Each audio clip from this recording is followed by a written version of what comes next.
15,000 টাকা প্রাইস পয়েন্টে আমাদের দেশের জন্য খুবই সুইটেবল। এর আগে আমি অনেকবার বলেছি, এবং এরকম প্রাইস পয়েন্টে আমাদের দেশের বিভিন্ন ব্র্যান্ডেই প্রচুর পরিমাণে স্মার্টফোনগুলো লঞ্চ করে থাকি, কিন্তু কোনো না কোনো জায়গায় কমতি বেশি এরকমটা দেখা যায় আর কি। বাট এই যে ডিভাইসটা হেলিও 50, এটা মোটামুটি সব জায়গায় না পারফেকশন নিয়ে আসার ট্রাই করেছে। 108 মেগাপিক্সেলের মেইন শুটার আছে, এটাতে ফুল এইচডি প্লাস রেজুলেশনের 90 হার্জের ডিসপ্লে আছে। প্রসেসরটাকেও খারাপ বলতে পারছেন না, মিডিয়াটেক হেলিও Z88 এর মতো প্রসেসর পেয়ে যাচ্ছেন এরকম প্রাইস পয়েন্টে। 5000 mAh এর ব্যাটারি এবং রয়েছে 33 ওয়াটের চার্জিং সিস্টেম, আবার ডুয়াল স্পিকারও পেয়ে যাচ্ছেন। তো সবকিছু মিলে, বাই দ্য ওয়ে, এটার ডিসপ্লেকে প্রোটেকশন করছে Corning gorilla glass.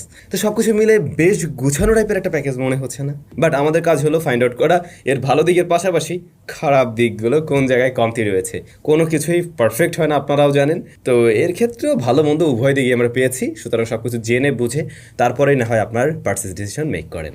Hello everyone, স্যামসাংয়ের আরও একটি ব্র্যান্ড নিউ ভিডিওতে আপনাদেরকে অনেক অনেক ওয়েলকাম। যারা আমাদের ভিডিওগুলো রেগুলার দেখেন কিন্তু সাবস্ক্রাইব করেন না, রিকোয়েস্ট থাকবে সাবস্ক্রাইব করার জন্য।